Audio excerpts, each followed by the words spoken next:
그러므로 우리가 그리스도의 도의 초보를 버리고 죽은 행실을 회개함과 하나님께 대한 신앙과 세례들과 안수와 죽은 자의 부활과 영원한 심판에 관한 교훈의 털을 다시 닦지 말고 완전한 대로 나아갈지니라. 하나님께서 허락하시면 우리가 이것을 하리라. 한번 빛을 받고 하늘의 은사를 맛보고 성령에 참여한 바 되고 하나님의 선한 말씀과 내세의 능력을 맛보고도 타락한 자들은 다시 새롭게 하여 회개하게 할 수 없나니, 이는 그들이 하나님의 아들을 다시 십자가에 못 박아 드러내놓고 욕되게 함이라. 땅이 그 위에 자주 내리는 비를 흡수하여 밭가는 자들이 쓰기에 합당한 채소를 내면 하나님께 복을 받고, 만일 가시와 엉겅퀴를 내면 버림을 당하고 저주함에 가까워 그 마지막은 불사름이 되리라. 아멘. 네, 언제나 찬양은 우리의 영혼을 일깨웁니다. 우리가 매일매일 찬양의 기쁨을 누리며 살기를 축복합니다. 여러분 이미 광고에서 보셨지만 내일부터 아주 특별한 새벽 기도회가 진행이 됩니다. 우리 장로님들께서 기도하시면서 평신도 주간을 맞아서 새벽마다 말씀을 전해주시는데, 정말 장로님들과 함께 하셨던 하나님 우리와도 함께 하신다. 아주 특별한 은혜를 누리는 부흥회와 같은 새벽 예배가 될 것 같습니다. 여러분 다 새벽 예배 나오시기 바랍니다. 네, 새벽 예배 나는 못 나왔었는데 지금이 기회예요. 마음을 주셨을 때 한번 순종해 보시기를 바랍니다. 5월 한 달 가정을 향한 주의 말씀을 여러분과 나누어 왔습니다. 오늘 마지막 시간인데 정말 하나님께서 우리의 가정을 십자가 위에, 믿음의 반석 위에 세우시는 역사가 있기를 원합니다. 많은 사람들이 이제 나이가 들어서 결혼을 하죠. 결혼을 하여서 부부가 됩니다. 그래서 한 번도 걸어보지 않은 삶을 시작합니다. 남편이 되고 아내가 되어서 서로 섬기고 복종하고 서로 피차에 사랑하는 일을 처음 살아봅니다. 젊었을 때 혼자 살 때는 몰랐는데 이제 서로 섬기는 일을 해보는 거예요. 그냥 내가 원하는 대로 살던 삶에서 이제 서로를 챙기고 섬기는 일을 훈련받습니다. 그리고 시간이 지나면서 처음 엄마 아빠가 돼보는 거예요. 그래서 인생의 처음으로 아기를 키웁니다. 초보 엄마 아빠가 얼마나 말도 안 되는 일을 하면서 삽니까? 우리도 다 경험해 봤죠. 좌충우돌하면서 삽니다. 그래서 좀 나아지는가 했더니 갑자기 초등학교 학부모가 됐어요. 처음 해보는 일입니다. 그래서 또 어찌할 바를 모르죠. 그러다가 사춘기 겪는 아이 엄마 아빠가 되니 이건 도대체 어떻게 해야 할지를 또 모릅니다. 그리고 입시 겪는 아이도 경험하게 되죠. 그러다 보니 이제는 다 이제 익숙해진 것 같은데, 둘째 때는 달라졌나요? 둘째는 둘째대로 둘째만이 갖는 여러 가지 새로운 환경이 있습니다. 엄마 아빠는 둘째를 처음 겪는 거죠. 또 똑같은 일을 경험합니다. 그러다가 시간이 훌쩍 지나가죠. 그리고 연로하신 부모님을 섬겨야 하는 때가 와요. 또 처음 해보는 일입니다. 우리의 인생이 이처럼 온 가족이 이 땅에 함께 사는데 서로 처음 겪는 일들을 계속 경험해요. 그리고 그 가운데서 새로운 길을 또 만나게 됩니다. 그런데 가족의 모든 구성원들이 서로 다 연약합니다. 그리고 또 자기 뜻을 주장할 때가 많아요. 그러니 함께 사랑하고 그리고 함께 행복하자고 하면서도 서로 상처도 주고 아파하는 삶을 삽니다. 그렇게 시간이 흘러가요.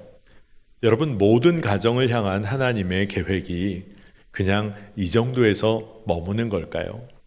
시간이 흘러가고 서로 사랑도 하지만 상처도 주고 아파하면서 그냥 이 땅의 삶이 끝나는 것일까요?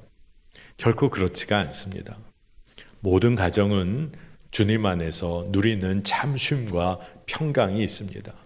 주님이 이미 계획하신 일이에요.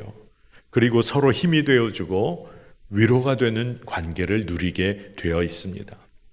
그런데 거기서 멈춰서는 안 돼요.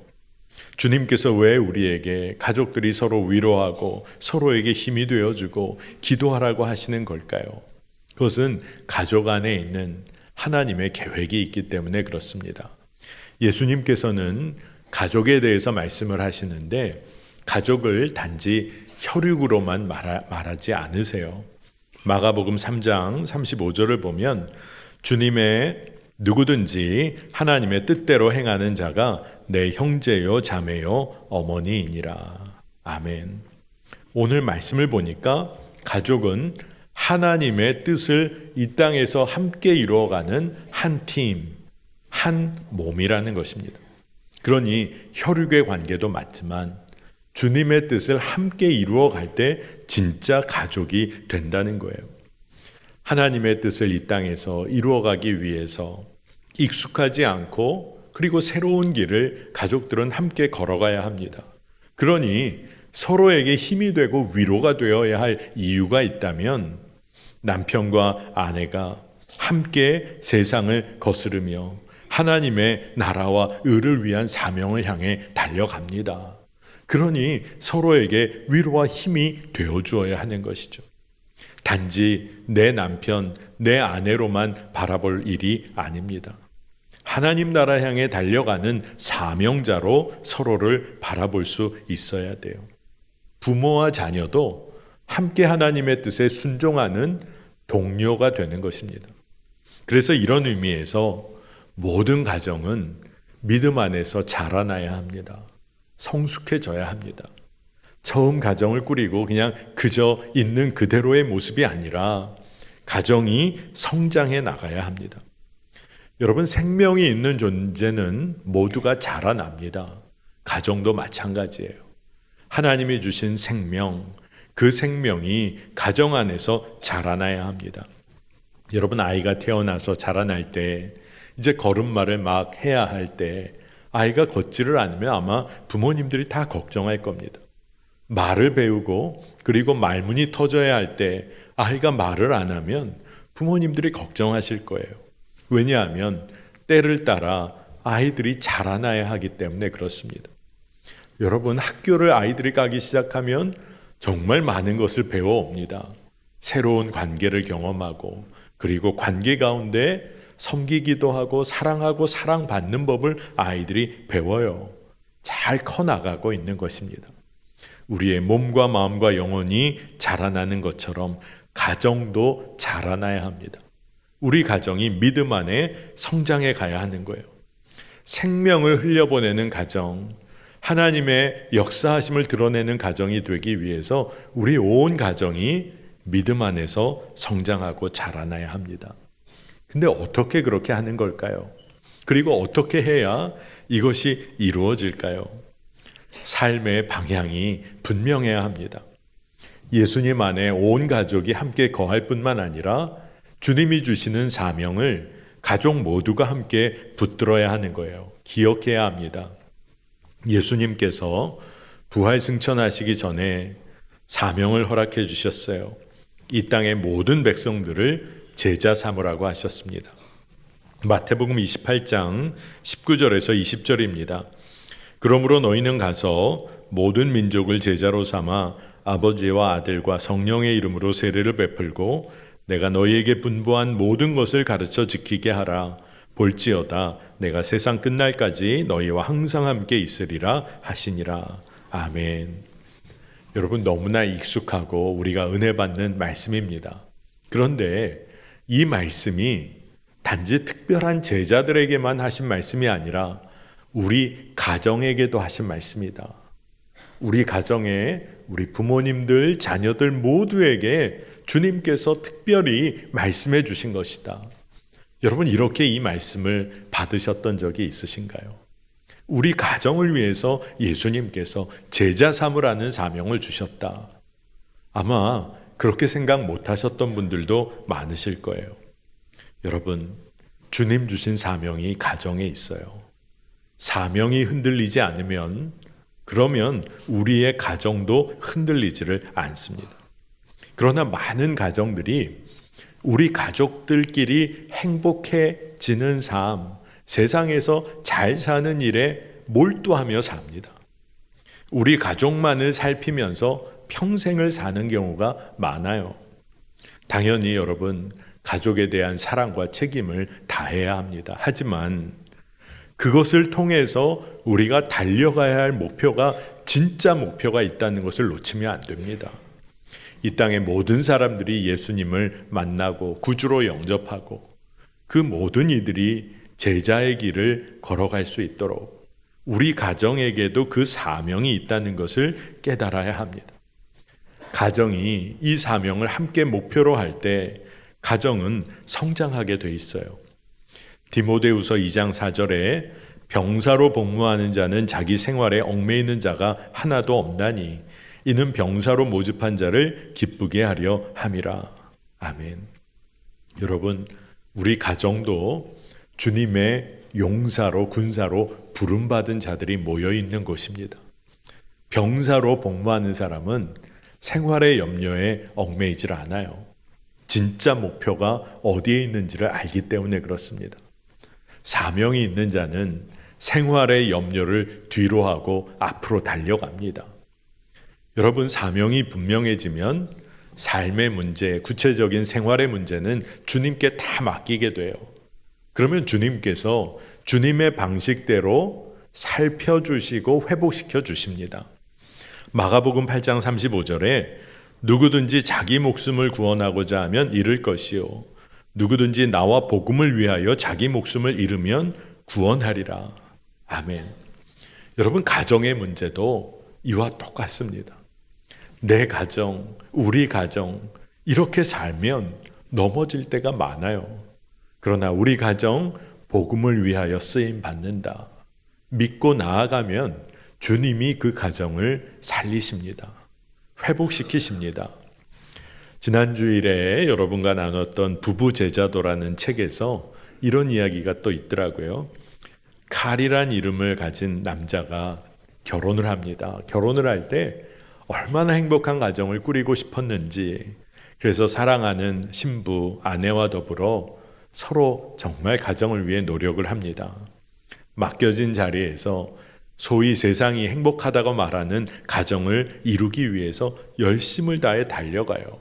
근데 이상하게 그렇게 열심을 다할수록 남편 칼과 아내는 공허해집니다.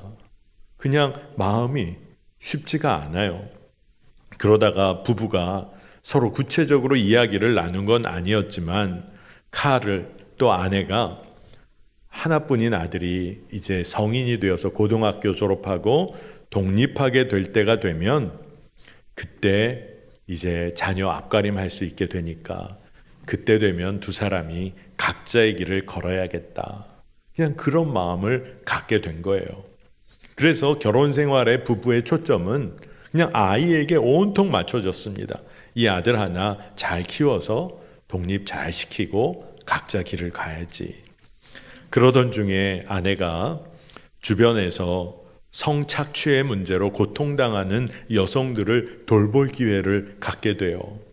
근데 아내의 마음에 그 일을 주님이 너무 기뻐하신다. 이런 마음이 들어서 이 아내가 주님 주신 마음에 순종하여 고통당하는 이들을, 어려움에 처한 이들을 마음을 다하여 섬깁니다. 힘을 쏟아요.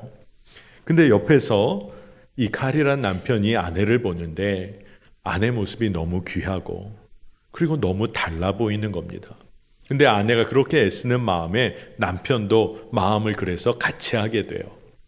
그래서 함께 어려운 이들을 돕기 시작합니다. 주님이 허락하신 사명에 부부가 한 마음으로 함께 하다 보니까 사명을 이루어갈 뿐만 아니라 부부 관계가 달라지는 거예요. 서로가 바라보는 마음이 예전과는 전혀 다른 깊은 신뢰와 사랑을 그들이 하게 됩니다. 그래서 부부 관계가 전적으로 새로워지기 시작한 거예요. 그런 아빠와 엄마를 바라보는 자녀의 시각도 달라지기 시작합니다. 가정이 회복되는 거예요. 사명을 붙잡았는데 가정이 회복되기 시작한 겁니다. 여러분, 하나님이 우리에게 주신 사명은 우리가 통상적으로 생각하는 결혼, 가정, 그것보다 훨씬 크다는 것을 깨달아야 합니다. 사도 바울이 이와 연관해서 말씀을 증거하는데 장가가고 시집간 사람들이 세상 일 염려하고, 아내는 남편을 어떻게 기쁘게 할까? 남편은 아내를 어떻게 좀 기쁘게 해줄까? 그 일에 온통 빠져서 주의 일을 놓치며 산다. 이에 관해 경고하며 그렇게 말씀을 합니다. 아주 결론이 되는 말씀인데 고린도전서 7장 35절에 내가 이것을 말함은 너희의 유익을 위함이요 너희에게 올무를 놓으려 함이 아니니 오직 너희로 하여금 이치에 합당하게 하여 흐트러짐이 없이 주를 섬기게 하려 함이라. 아멘. 이게 무슨 말씀일까요? 모든 가정의 문제가 서로 함께 주님을 바라보며 주님 섬기는 일을 소홀히 하면서부터 가정의 문제가 생겨난다는 겁니다. 가정이 본래 감당해야 할 사명이 있는데 가족들이 다 그거 놓치고 그저 가족들끼리 행복하려고 노력하는 일에 몰두하며 산다는 거예요. 근데 진짜 이상하죠? 행복하려고 그렇게 열심히 재정을 모으는데 왜 불행해지는 걸까요? 그렇게 행복해지려고 가정에서 자녀들 교육시키고 그리고 좋은 거 다 제공하려고 하고 힘을 다하는데 왜 가족의 관계가 멀어지는 걸까요? 왜냐하면 인간은 서로가 서로의 행복을 책임져 줄 수 없기 때문에 그래요. 채울 수가 없습니다. 왜냐하면 행복의 근원이 우리에게 있지 않기 때문이에요. 그저 유한하고 이기적이고 어리석은 존재가 우리들입니다. 여러분, 그렇게 엄마 아빠가 뭔가를 깨달았다고 그래 이제 자녀에게 화 안 내고 정말 사랑으로 가르쳐야지 다짐하고 나서 일주일도 안 돼서 여러분 화 내셨었죠. 싫은 소리 하셨었죠. 부부가 우리 이제는 정말 다르게 한번 살아보자 그러면서 선물도 해주고 좋은 곳에 가서 식사도 하고 여행도 하고 여행하다가 싸우셨죠. 그런 적 있으시죠? 잘해보려고 하다가 속상하다고 힘들다고 우리가 그런 존재예요. 그런데 여러분, 우리 안에 살아계신 주님이 계세요. 우리 안에 생명이 되시고 주인이 되시는 예수님이 계세요. 그러니 우리에게 소망이 있는 것은 내 결심과 내 사랑으로 섬기려고 하면 실패지만 내 안에서 일하시는 주의 뜻에 순종하며 사랑할 때 주의 사랑으로 사랑하게 되는 거예요. 그때 가족 안에 변화가 일어나고 성장이 이루어지는 것입니다. 이것을 너무나 간결하게 요약한 말씀, 우리에게 너무나 익숙한 말씀이지만 여러분 갈라디아서 2장 20절 한번 다시 보십시다. 내가 그리스도와 함께 십자가에 못 박혔나니 그런즉 이제는 내가 사는 것이 아니요 오직 내 안에 그리스도께서 사시는 것이라. 이제 내가 육체 가운데 사는 것은 나를 사랑하사 나를 위하여 자기 자신을 버리신 하나님의 아들을 믿는 믿음 안에서 사는 것이라. 아멘. 우리가 이 사랑으로 사랑하는 거예요. 내 가족 우리가 끔찍히 사랑합니다. 하지만 내 사랑이 무서워요.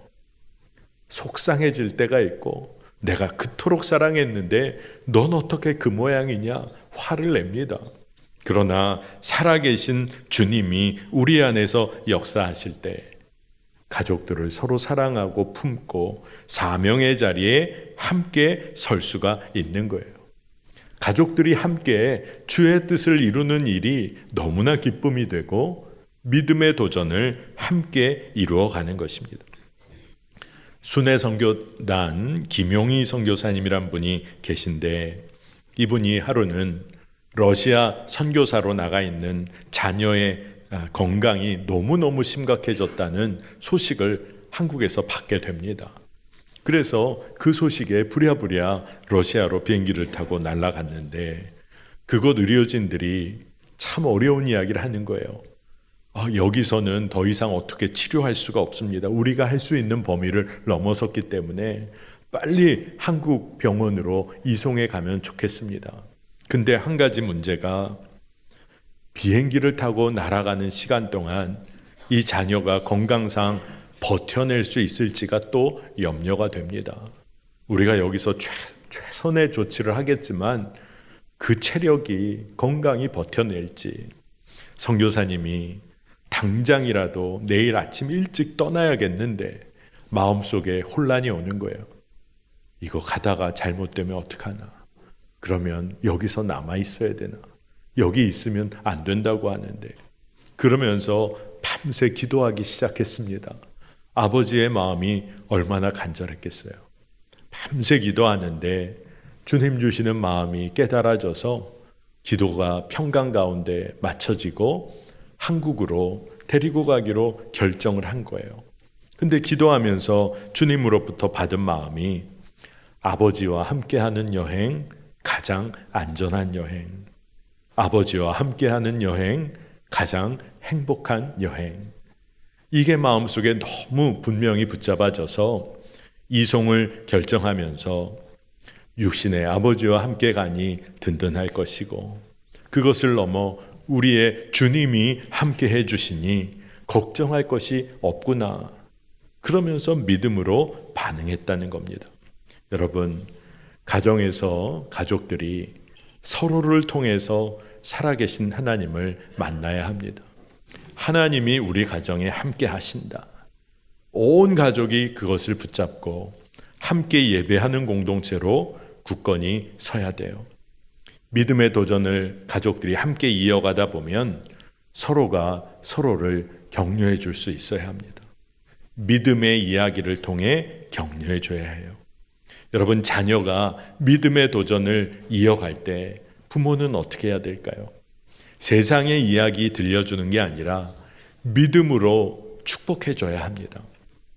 제자 훈련을 하다 보면 이런 질문을 맞닥뜨릴 때가 있는데, 자녀가 만약에 오지 선교사로 나가겠다고 한다면 부모로서 어떤 대답과 반응을 해줄 것인가? 이와 비슷한 질문이 훈련 때 있어요. 여러분, 사실 이 질문의 핵심은 오지에 가냐 안 가냐에 있지 않습니다.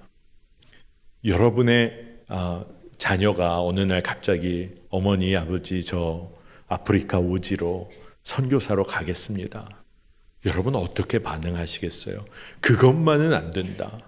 이런 분들도 계시더라고요. 하지만 이 질문의 핵심은 바로 주님의 뜻이라면 무엇이든 순종하는 기쁨을 누릴 믿음이 있는가? 자녀가 주의 뜻에 순종하려고 할 때 자녀의 삶에 가장 큰 기쁨과 은혜가 부어지고 있다는 것을 믿고 부모로서 축복하며 기도할 수 있는가? 이런 질문인 거죠. 여러분, 우리 주님이 함께 하시면 그게 복이고 기쁨이고 은혜인 줄 믿습니다. 근데 우리 가정이 그것을 평상시에 경험을 못하는 거예요. 가족들이 함께 주님을 경험하지 못하니까 불안하고 두려운 것입니다. 가정은 세상에서 지친 가족들이 영적으로 회복을 누리고 또한 세상을 향하여 나아가기 전에 영적 전투를 준비하는 곳이에요. 쉼과 기쁨을 누리는 곳입니다.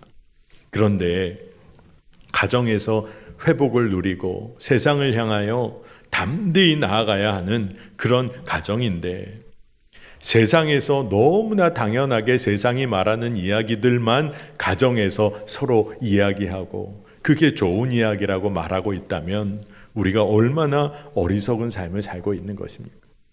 세상에 나가서 믿음으로 사는 가족들이 이제는 세상에 대하여 그건 아니지, 주님의 말씀 이게 맞는 길이지, 그렇게 외쳐야 할 줄로 믿습니다. 빌립보서 1장 27절에 오직 너희는 그리스도의 복음에 합당하게 생활하라. 이는 내가 너희에게 가보나 떠나 있으나 너희가 한 마음으로 서서 한 뜻으로 복음의 신앙을 위하여 협력하는 것과. 이 말씀이 어떤 의미입니까? 복음을 위하여 한 마음 한 뜻으로 복음에 합당하게 생활하는 삶, 이게 너무나 중요하다는 거예요. 복음을 위하여, 그리고 복음을 살아내는 일에 있어서 함께 하는 거, 마음을 같이 하는 게 중요하다는 것입니다. 여러분, 우리가 복음을 위하여 사는 일이 어디로부터, 어디에서부터 시작해야 할까요? 가정에서부터죠. 가정에서 우리 모두가 그냥 세상에서 익숙한 방식대로 가정에서도 사는 게 아니라 주님이 원하시는 길, 주의 뜻을 위하여 가정에서부터 복음에 합당한 삶을 함께 살아야 합니다. 저희 집 아이가 중고등학교 다닐 때 저희는 기독교 대안학교 보내는 걸 기도하다가 기독교 대안학교를 보냈어요. 지금은 뭐 아이가 벌써 대학을 졸업했지만 그 학교에 여러 특징 중에 하나가 있다면 중학생, 고등학생 때 스마트폰, 핸드폰 사용이 금지된 학교입니다. 여러분, 스마트폰 사용이나 미디어를 자기 마음대로 사용하다가 적발되면 학칙에 따라서 엄격하게 징계받고 때로는 진급을 못하는 경우까지 있는 그런 학교였어요. 근데 여러분, 중고등학생이 요즘 스마트폰 없이 산다는 것은 어떤 삶을 의미할까요? 아이들에게는 그건 죽음입니다. 죽음이에요. 아이들과 친구들과 어울릴 방법도 없고 자기가 원하는 거 찾아볼 수도 없고. 그런데 어떻게 이렇게 할 수 있을까? 근데 진짜 놀라운 것은 함께 학교 다니는 애들이 아무도 스마트폰을 안 갖고 다니니까, 그거 없이 생활하니까, 함께 하니까 그게 되더라고요. 아이들이 그게 익숙해지더라고요. 그래서 스마트폰 가지고 혼자서 뭐 찾아보는 거 대신에 아이들이 함께 운동도 하고 함께 놀고 또 함께 이야기하고 집 전화로 전화를 해서 저 누군데요, 누구 좀 바꿔주세요. 부모님과 관계도 생기기 시작을 하고 달라지더라고요. 사실 아이들은 불편한 게 없어요. 부모들이 불편하죠. 어디에 있는지, 어디로 보내야 할지 뭐 이런 거 하려면 아이에게 연락해야 하는데 그게 불편한 거예요. 여러분, 가족 모두가 매일 하나님의 말씀 앞에 함께 선다. 가정이 달라지겠죠. 가족들이요, 하나님 나라 위하여 달려가는 일에 늘 마음을 나누고 세상의 이야기보다 하나님 기뻐하시는 일을 나누기 시작하면 가정은 달라져요. 근데 이게 어떻게 가능할까? 가족들 함께 이 일을 하면 가능해요. 여러분, 아무리 어려운 길이라도 누가 같이 가주면 갈만합니다. 여러분, 옛날에 수련회, 아주 먼 산속에 학교 뭐 이런 곳에 수련회 가기도 했는데 무서우니까 화장실 갈 때 왜 그렇게 같이 가자고 그러는지. 그쵸? 무서운데 누구 한 명 데려가면 갈만해요. 어려운 일 함께하면 할만해요. 가족들이 함께 하나님을 찾고 믿음의 길을 걸어가는 거예요. 그 일에 힘을 쏟아야 돼요. 근데 그렇게 살지 않으면 가정에서 그저 익숙한 방식대로 가족들이 삽니다. 부모와 자녀 그냥 편하고 익숙한 방식대로 그저 알맞게 요구하고 알맞게 채워줍니다.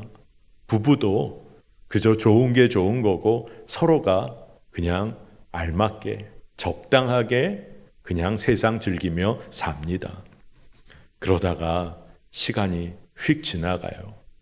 하나님 나라, 하나님의 보좌 앞에 서야 할 때가 와요.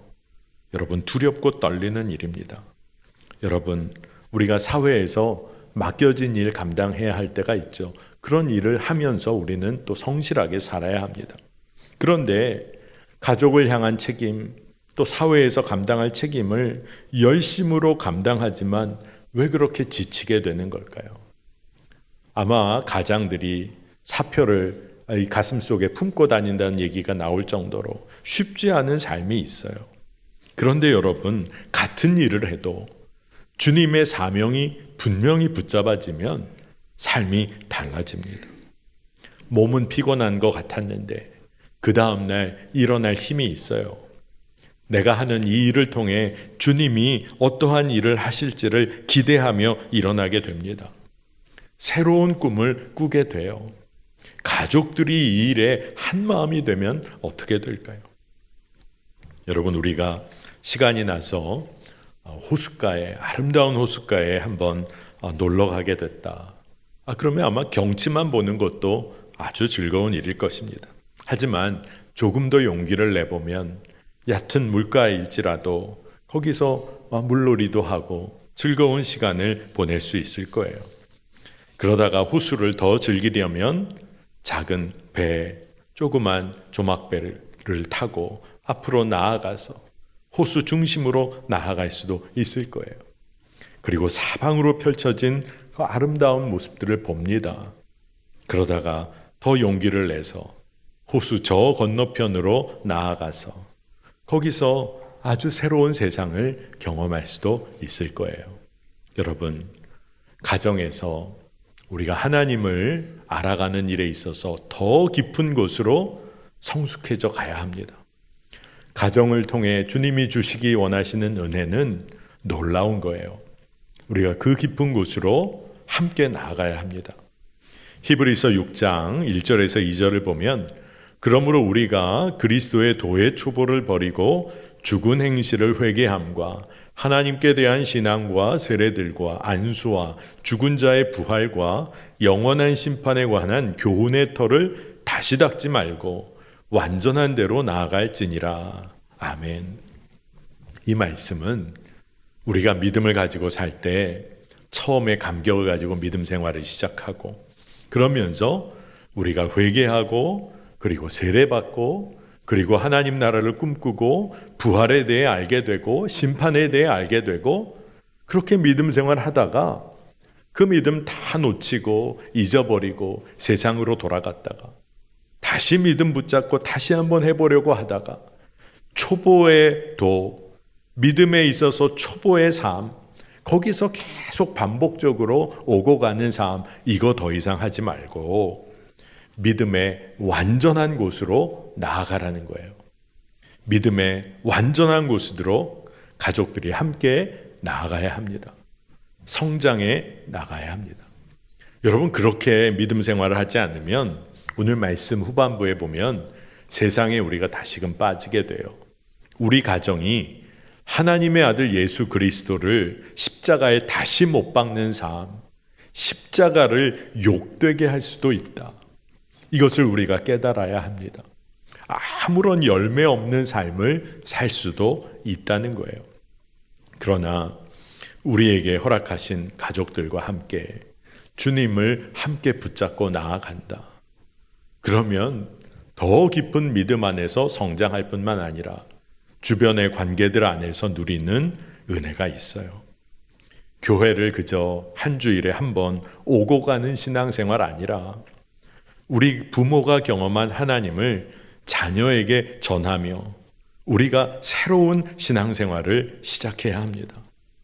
내가 경험한 주님을 증거해야 됩니다. 그런데 놀라운 것은 우리가 하나님을 깊이 알아가고 사랑을 경험할수록 더 놀라운 것은 우리가 하나님의 사랑이 얼마나 큰지 알게 된 것 같은데 그 다음 내일 경험하게 되는 하나님의 사랑과 은혜는 더 크고 놀랍다는 거예요. 우리는 늘 끊임없이 믿음의 완전한 곳을 향하여 나아가는데 우리가 알 수 없는 믿음의 깊은 은혜가 더 너무나 크고 놀랍다는 것입니다. 그러니 가정이 함께 주를 알아가고 주를 향하여 달려가는 길은 행복한 길이에요. 주의 사랑을 깨닫고 또 누리게 되는 것입니다. 가정에서 부모와 자녀 또 부부가 초보적 신앙에 만족하지 않고 우리 가정, 우리 교회라는 안전지대를 넘어서서 주님과 함께 가보지 않은 길, 새로운 길을 걸어가야 합니다. 그게 진짜 축복이에요. 여러분, 아브라함이 왜 믿음의 조상이라 불리움을 받습니까? 다른 거 아니에요. 그가 주님 의지하여 한 번도 안 가본 길을 주님과 함께 걸었어요. 그게 바로 믿음의 길이라 믿고 그렇게 걸었습니다. 여러분, 광야와 같은 이 세상을 우리가 살아갑니다. 여러분, 모든 가정의 목표가 광야에서 좀 좋은 곳 찾아가지고 잘 정착해서 잘 사는 게 모든 가정의 목표가 돼야 할까요? 아니에요. 그리스도인 가정의 목표는 광야에 잘 정착하는 게 아니라 하나님 나라 그 본향을 향하여 함께 달려가는 것입니다. 이스라엘 백성들이 광야에서 주님과 함께 길을 걸을 때 그때는 진짜 그들이 행복을 누렸어요. 그러나 그들이 애굽을 다시금 동경하고 애굽에서 고기 먹고 편하게 살던 삶을 동경하기 시작했을 때 그들의 삶은 늘 하나님 원망하고 불평했습니다. 그러나 약속의 땅을 향해 하나님의 약속 믿고 걸어나갈 때 그들은 진짜 하나님 백성다운 삶을 살았어요. 여러분, 광야와 같은 세상길 걷고 계십니까? 그러나 여러분이 주님과 함께 길을 걷고 있고 여러분의 가정 모든 자녀와 부모가 함께 그 길을 걷고 있다. 여러분 잘 가고 있는 거예요. 여러분 진짜 주의 길, 행복의 길을 걷고 있는 것입니다. 아마 오늘 말씀을 듣는 분 중에 목사님, 가족이 함께 해야 하는데 저희 가정에 아직 믿지 않는 우리 자녀들, 부모님 계세요. 아마 그런 간절한 마음 있으신 분들 계실 거예요. 여러분, 주님은 이미 성경을 통해 말씀을 주셨어요. 주 예수를 믿으라. 그리하면 너와 내 집이 구원을 얻으리라. 분명히 말씀해 주셨어요. 하나님의 때에 온 가족이 함께 하나님 나라 향해 달려가는 복이 있을 줄 믿습니다. 광야길 같은 세상에 우리 가정들이 있어요. 우리 가정들이 그러면 어떻게 해야 합니까? 십자가 위에 우리 가정들이 세워져야 합니다. 십자가는 예수님이 자기 자신 전부를 내어주신 사랑이에요. 그리고 아버지의 뜻에 온전히 순종하여 이루신 믿음의 길입니다. 그러니 우리 가정이 십자가 위에 세워지면 자기중심적인 욕망으로 인한 가정 안의 모든 상처가 씻김을 받고 회복되게 될 줄 믿어요.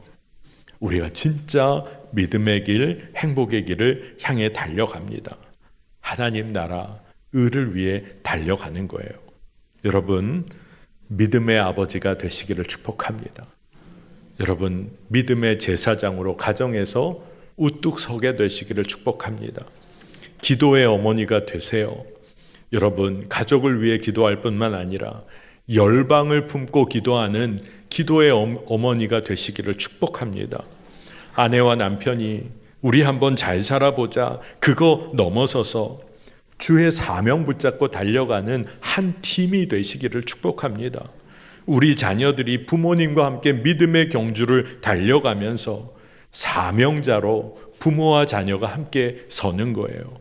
그러면 믿음으로 한 번도 가보지 않았지만 두려움 없이 그 길을 걸으며 주님이 허락하시는 은혜의 복을 누릴 줄로 믿습니다. 여러분 두려우신가요? 믿음으로 한 번도 안 가본 길을 어떻게 가족들 다 데리고 갑니까? 여러분 걱정하지 마세요. 히브리서 6장 3절에 하나님께서 허락하시면 우리가 이것을 하리라. 아멘. 하나님이 우리를 이끌어 주세요. 우리 가정은 믿음 안에서 자라나야 합니다. 생명이 있는 가정이라면 주님 안에서 더욱 자라나야 합니다. 여러분, 주님이 이루기 원하시는 일이 있으시다. 그러면 여기에 있는 우리 모든 가정이 그렇게 좀 대답하게 되기를 원하는데, 주님, 저희 가정이 있습니다. 주님, 그 일을 이루시기를 원하십니까? 저희 가정이 여기 있습니다. 저희 가정 사용해 주세요. 우리가 마음껏 믿음으로 외치는 그 기쁨을 맛보기를 원합니다. 여러분 두려워하실 이유가 없어요. 예수로 이제 사는 가정입니다. 십자가 위에 세워진 가정입니다. 우리 가정이 다 함께 주의 은혜 안에서 성장해 가고 성숙해 가는 복을 얻기를 원합니다. 우리 함께 기도하시겠습니다. 하나님, 5월 한 달 동안 주님 주시는 말씀에 우리가 함께 귀를 기울여 왔습니다. 저희 매화교회의 모든 가정이 주님 안에서 회복되고 새로워지고 하나님 나라와 의를 위하여 사명 맡은 가정으로 온전히 서기를 원합니다. 그저 세상에서 잘 사는 가정을 넘어서서 이제는 사명을 감당하고 믿음의 동역자로 온 가족들이 서는 기쁨이 있게 하여 주옵소서. 두려움 없이 이 세상에서 주님 인도하시는 새로운 믿음의 길 기쁨으로 걷게 하여 주셔서 세상에 빼앗기지 않을 행복을 누리며 살게 하여 주옵소서. 감사드리며 예수님의 이름으로 기도합니다. 아멘.